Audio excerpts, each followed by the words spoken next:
Hoje vamos te contar a história de um espaço territorial enxuto, povos milenares e um conflito antigo. Antigo e espinhoso, triste, complicado de entender e que ainda parece distante de ser resolvido. Sim, o assunto aqui é a famosa questão Israel e Palestina. Diante da complexidade e do horror, surgem muitas dúvidas. Afinal, existe uma possibilidade de acordo entre essas duas nações que, segundo muitos, são diametralmente opostas? É possível saber quem carrega a razão e, acima de tudo, ainda existem esperanças? Chegou a hora de falarmos do tema mais espinhoso das relações internacionais: Palestina e Israel, o conflito sem fim.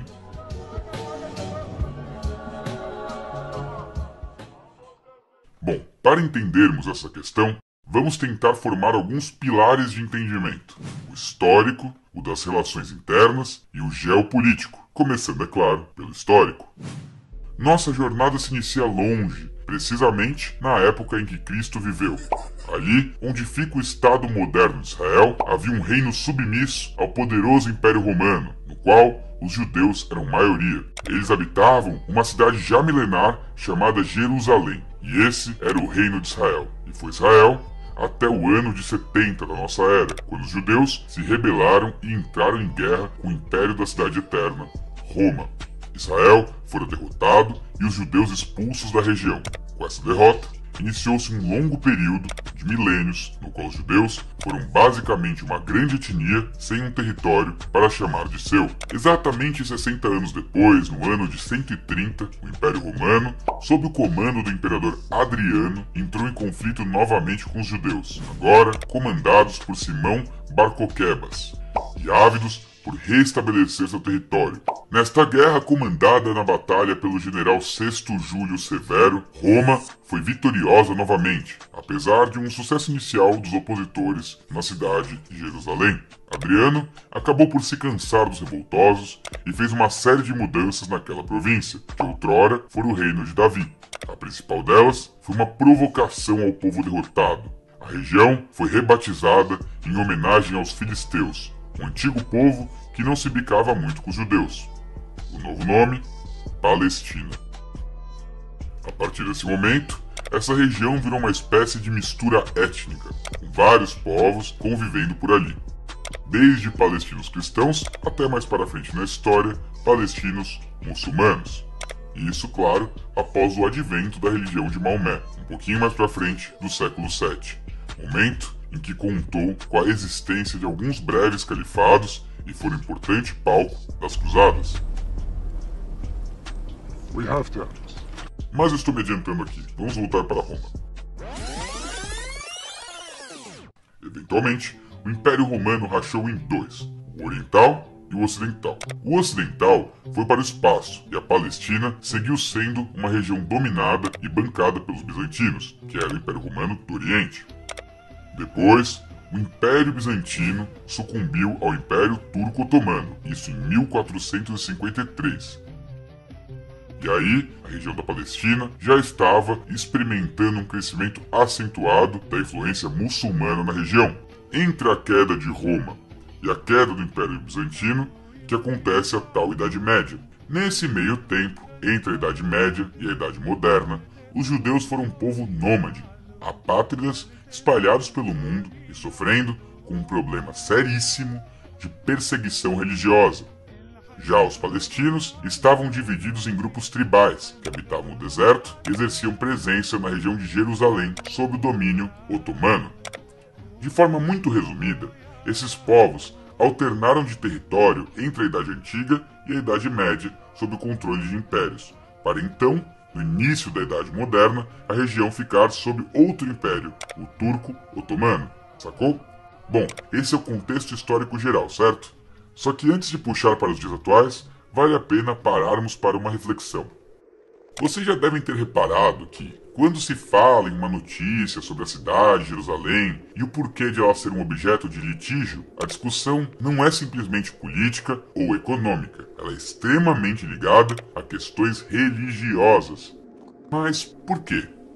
Bom, em primeiro lugar, porque Jerusalém tem o fardo de ser uma cidade muito importante para as três grandes religiões abraâmicas: o judaísmo, o cristianismo e o islã. Basicamente, essa cidade está localizada em um planalto perto de um monte de lugar sagrado.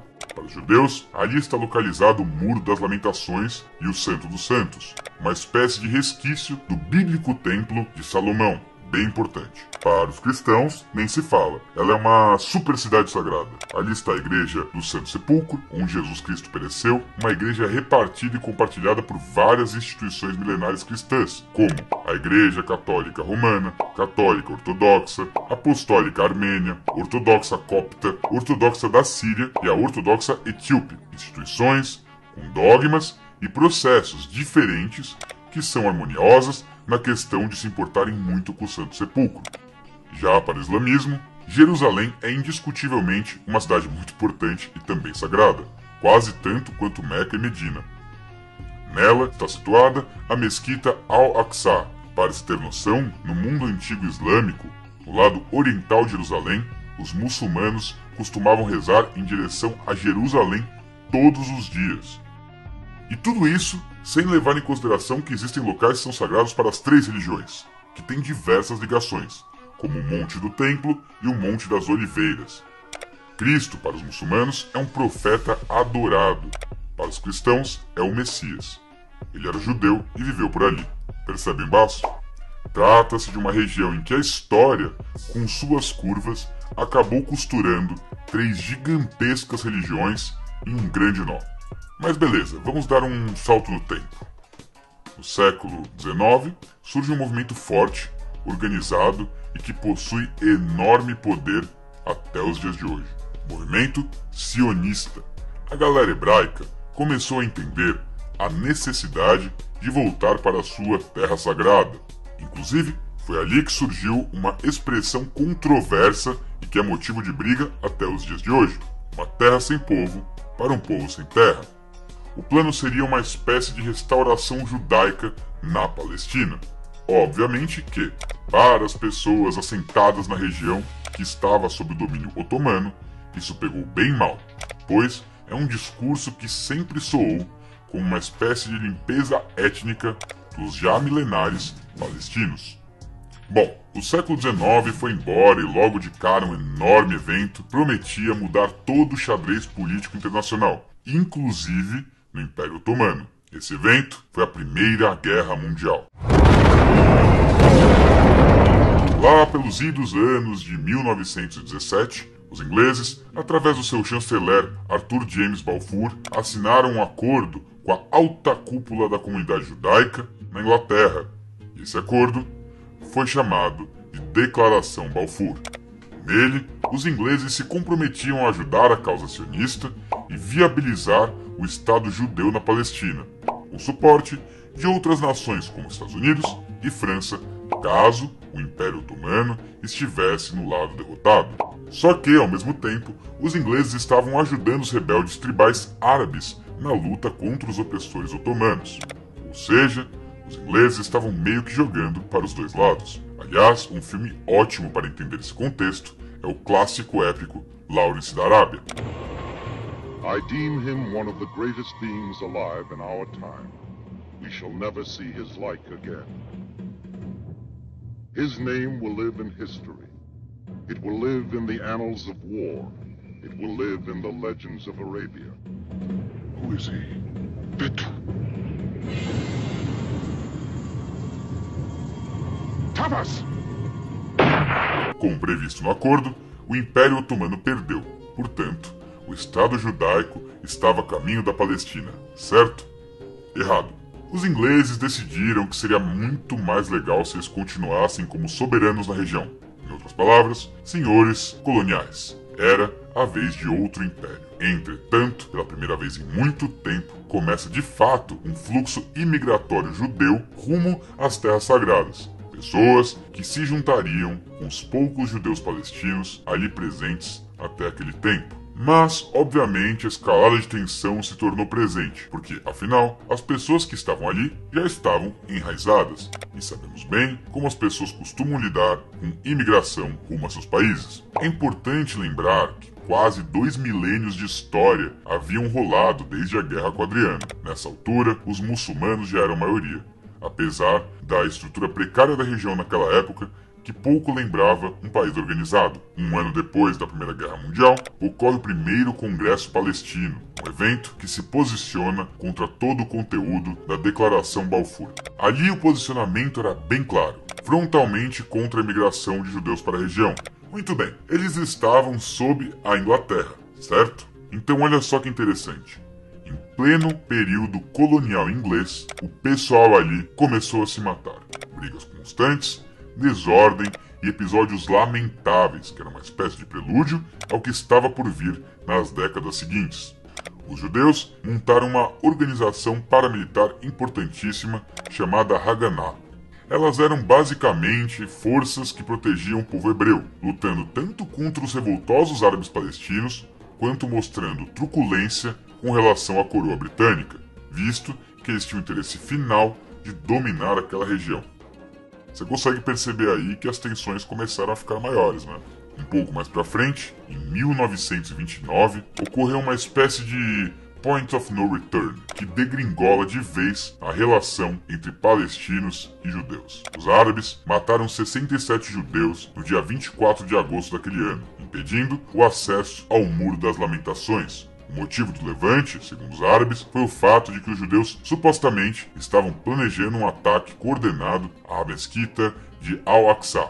Isso fez com que o Haganah crescesse e se tornasse um grupo paramilitar extremamente eficiente e perigoso, que, ao final da década de 40, foi o embrião fundamental para a temida IDF, Israel Defense Forces, uma das organizações militares mais poderosas do planeta. Mas calma, ainda estamos na década de 30. Na década de 30, sobe ao poder na Alemanha uma figura-chave nessa história, o austríaco nazista Adolf Hitler. É impossível falar do nascimento do Estado moderno de Israel sem falar de Hitler e seu projeto de genocídio. O que aconteceu foi o seguinte: haviam muitos judeus vivendo na Europa e há milênios eles passavam por perseguições, mas nada na dimensão do que seria o Holocausto. Então, quem conseguia fugir, fugia. Isso fez com que a região da Palestina passasse a ter um fluxo imigratório insano. A região foi ficando cada vez mais tensa. Em poucos anos, Hitler foi derrotado e o povo judeu acabara de passar por um trauma inconcebível. Seguiam sem lar e bastante cientes do que isso poderia implicar com relação às suas existências. Mas, é claro, mais uma vez, o mundo havia mudado. Novas forças se organizaram, novos impérios se levantaram, e essa pequena e tão disputada região está prestes a se tornar o palco de um conflito que ainda continua em curso. Ao final da Segunda Guerra Mundial, o movimento sionista ganhou mais um motivo fortíssimo para ter suas demandas atendidas. E a verdade é que os judeus estavam de saco um pouco cheio de estar em constante conflito para existir enquanto comunidade. Nessa época, as discussões sobre a criação do Estado de Israel já estavam começando, mas, ao mesmo tempo, os países árabes da região já não haviam aceitado bem a ideia. Síria e Egito, por exemplo, se posicionavam radicalmente contra a sua criação, mas os judeus queriam a Palestina para si o mais rápido possível. E aconteceram pequenas incursões terroristas por parte do lado judaico que pressionava a comunidade internacional. Sim, o lado judaico também fez uso de práticas terroristas quando estavam na defensiva. Deu certo. A ONU se reuniu em Assembleia Geral no final de 1947 a pedido do Reino Unido, que queria fazer valer a Declaração Balfour, acordo polêmico que já havia gerado conflitos. Também decidiu por votação criar uma solução que envolvesse a existência de 2 estados com as cidades sagradas de Belém e Jerusalém sob controle internacional. A intervenção faria com que finalmente houvesse existência de um Estado judeu. Os países árabes presentes alertaram sobre o risco de guerra que poderia eclodir na região, aviso que vingou. Horas depois, começou a Guerra Civil no mandato da Palestina. Ela durou de 30 de novembro de 1947 até 14 de maio de 1948. quando acabou o controle do Reino Unido sobre a região. Em 14 de maio de 1948 é emitida uma carta assinada pelo socialista polonês David Ben-Gurion. Todos os judeus teriam direito à cidadania judaica e estavam convidados a fazer parte daquele Estado. Ali estava declarada a independência de Israel, um Estado enxuto, porém reconhecido pelo grosso dos países importantes do sistema internacional e que teriam o signatário Gurion como chefe de governo. Hora de celebrar, certo? Em menos de 24 horas, começaram os conflitos civis que perduram até hoje. Foi no dia 15 de maio de 1948 que começou a Guerra Árabe-Israelense. Dessa vez, um Israel como um Estado nacional de fato, com fronteiras claras que deveriam ser respeitadas, segundo os planos da ONU, mas que na real ninguém respeitou. Tropas árabes, encabeçadas por Egito, Síria, Líbano e Iraque, acabaram por invadir a Palestina dividida. Ao mesmo tempo, Israel, Estados Unidos e a União Soviética de Stalin consideravam aquela uma agressão ao definido em convenção. E aí é aquela coisa, quem que você acha que estava com os amigos certos? Lógico que era Israel. Esse apoio americano e das grandes potências fez com que Israel tenha ficado extremamente competitiva e poderosa logo de cara nessa guerra. Venceu rápido, logo aí, se estabelecendo como um Estado a ser respeitado pela comunidade internacional. Em 1949, o primeiro armistício foi assinado, o Armistício de Rhodes. Nele foi determinado que Israel ficaria com a sua área definida pela ONU em 1947. E aí nós teríamos a solução de 2 estados, correto? Errado. A resolução provisória desse conflito foi muito boa para Israel e péssima para os árabes. Além de ter a sua parte, Israel ficou com mais da metade dos territórios destinados previamente para os árabes como forma de castigo. Tá, e Jerusalém? Ali começou um enrosco de reconhecimento de soberania que rola meio que até hoje. O armistício previa que a parte ocidental da cidade milenar ficaria sob controle israelense, e a parte oriental seria controlada pela Palestina árabe, que no fim das contas acabava por ficar sob o controle da Jordânia, que era um estado um pouco mais organizado na região. A questão é que, de fora, existem muitos países que reconhecem a Palestina moderna como um estado legítimo. Um exemplo é o próprio Brasil. E aí, acontece que, nessa Palestina nacional reconhecida, está uma importante capital. Sim, Jerusalém Oriental.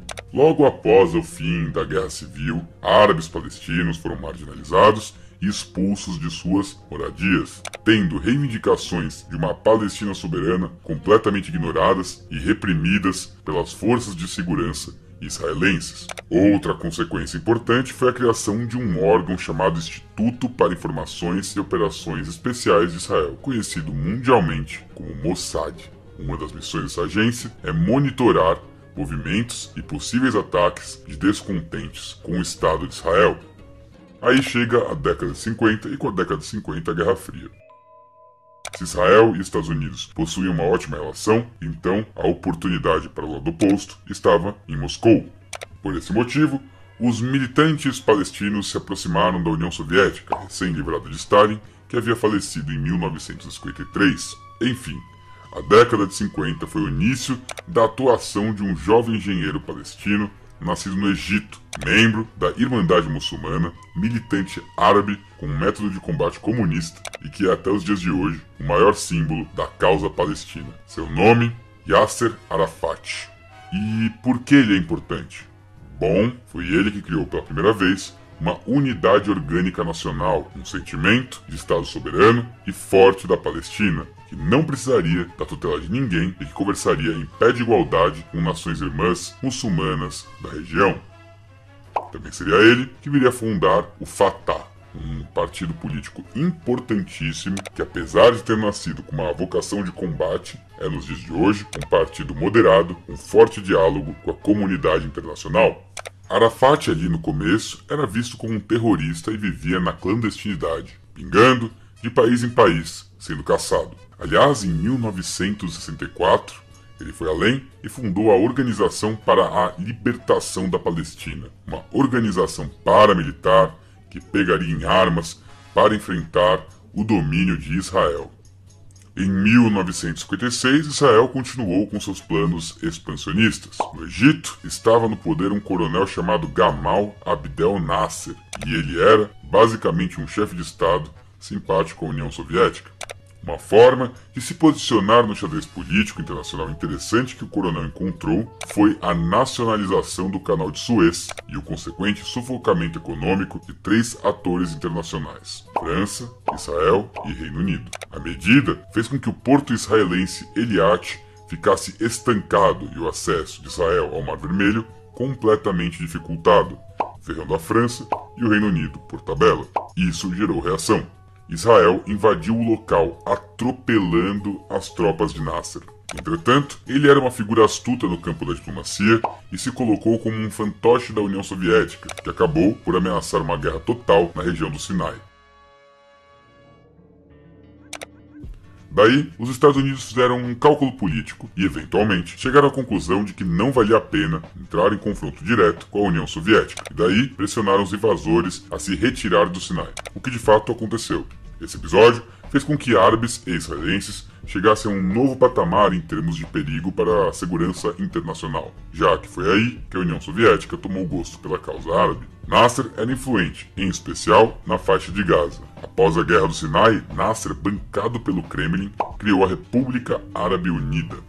Muito bem, é aí que rola outra guerra em 1967, a Guerra dos 6 Dias, que de fato durou só 6 dias, mas que mudou tudo. O Estado de Israel percebeu um forte crescimento da política nasserista e ficou incomodado com a proximidade que o coronel tinha com a Jordânia. Os judeus temiam uma invasão árabe comandada por Nasser e usaram isso como pretexto para, no dia 5 de junho de 1967, Israel autorizar a Operação Foco na região do Sinai. Foram bombardeios organizados a bases da Força Aérea Egípcia. Para prejudicar o Egito e os palestinos árabes, os israelenses também tiraram a faixa de Gaza do controle dos egípcios e nunca mais cederam a ninguém. Outra ação militar tomada foi a ocupação da totalidade de Jerusalém, anexando a porção oriental que segue inegociável hoje em dia. A Jordânia e o Egito acabaram se tornando os maiores refúgios para os palestinos após a Guerra dos 6 Dias. Em seguida, Israel decidiu instalar assentamentos na faixa de Gaza, como uma forma de controle sobre a atividade econômica da região. Essa foi uma importante estratégia geopolítica, visto que o local faz fronteira com o inimigo de sangue, Egito. Finalmente, os judeus tinham controle total sobre a cidade de Jerusalém. Entretanto, em novembro de 1967, saiu a famigerada Resolução 242 das Nações Unidas. Nela, a ONU determinou a Israel a retirada das tropas do território ocupado e a responsabilidade para com o problema dos refugiados palestinos. Mas, como podemos perceber, Israel ignorou. Isso fez com que os defensores de um Estado palestino acusassem o Estado hebreu de violação dos direitos humanos, não respeito à autodeterminação da região da Cisjordânia, da faixa de Gaza e da receptação indevida da cidade de Jerusalém. Problemas mais do que atuais, porque hoje, junho de 2021, enquanto eu gravo este vídeo, Israel segue sendo acusado pelas mesmíssimas coisas. Voltando aos conflitos. Os anos 70 chegaram e com eles a Guerra de Yom Kippur, de 1973. O substituto do coronel Nasser, Anwar Sadat, queria frear de vez a expansão israelense. De novo, o Sinai era o alvo. A região foi atacada pelas forças egípcias e sírias com o forte apoio da União Soviética. Mas naquela altura você podia chamar a União Soviética ou quem quer que fosse, já não adiantava mais. Os hebreus eram melhores em organização, em método, tinham mais dinheiro, mais poder no exército e, é claro, mais armas, ou seja, o Egito virou freguês de Israel. Entretanto, essa guerra teve consequências políticas importantes. Internamente, cansaram a política anti-sionista e iniciaram um processo de abertura chamado Infitah, uma espécie de abertura econômica no Egito, com distanciamento da União Soviética. Foi aí que o improvável aconteceu. O Egito acabou por mudar internamente e em 1978 houve o Acordo Camp David, um estabelecimento de relações diplomáticas com Israel. Esse foi o primeiro país árabe a reconhecer Israel desde sua independência. Por outro lado, essa guerra também trouxe uma consequência negativa importante: o choque do petróleo. Os grandes produtores árabes de petróleo começaram a boicotar os Estados Unidos por sua política externa pró-Israel, fazendo com que o mundo experimentasse uma explosão no preço do petróleo durante a década de 80. Em 1982, houve a última incursão de violência da OLP contra Israel, que ocasionou na Guerra do Líbano. A organização de Arafat estava baseada em Beirute e acabou sendo expulsa após a invasão israelense. É nessa guerra que surge a organização libanesa anti-israelense, chamada Hezbollah. Enfim, a Organização da Libertação Palestina, à época, era considerada uma organização terrorista pelo consórcio Israel-Estados Unidos. O líder Yasser Arafat, um político extremamente hábil, começava a perceber uma mudança no contexto da Guerra Fria e via que as consequências para ele no pós-Líbano não foram boas.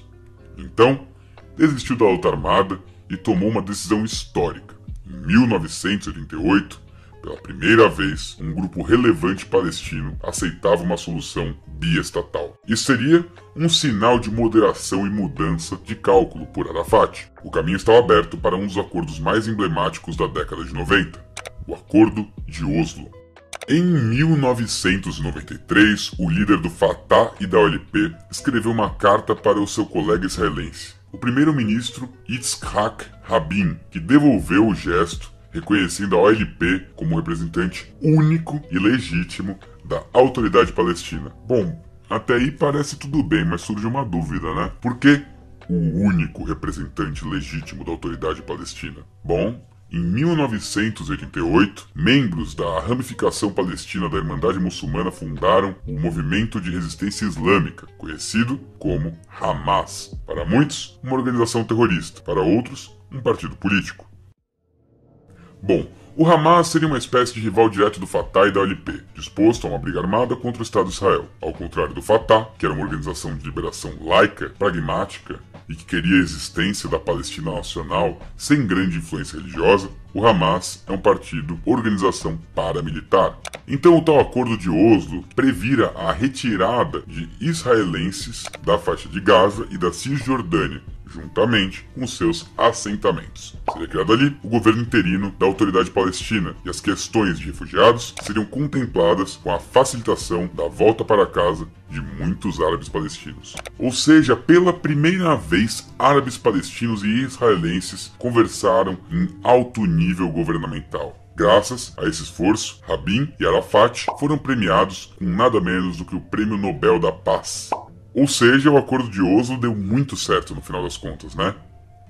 Não muito, visto que eles esqueceram de avisar o Hamas. Em 1996, eleições começaram a ser feitas nas regiões palestinas e, apesar do Fatah ser a força dominante, o Hamas, com seu sentimento anti-israelense e política à base do Corão, ganhava cada vez mais espaço. Começavam as intifadas. As intifadas são ataques coordenados de palestinos. Em 2000, houve ataques a colonos judeus, e o caos começou a reacender na região, principalmente com a disputa política entre Fatah e Hamas. Na problemática faixa de Gaza, o primeiro-ministro Ariel Sharon bolou um plano de retirada. Os colonos sairiam da região, mas isso seria só fumaça. O espaço aéreo, fronteiras e toda a questão de defesa ainda seria controlado por Israel. Enquanto isso, um plano ainda mais polêmico foi colocado em prática. Um muro, conhecido como Muro da Cisjordânia, vem sendo construído desde 2004, separando o Estado de Israel de territórios palestinos. Muitos críticos apontam que isso é uma espécie de holocausto palestino, visto que a comunidade fica cercada e impossibilitada de circular em seus próprios territórios.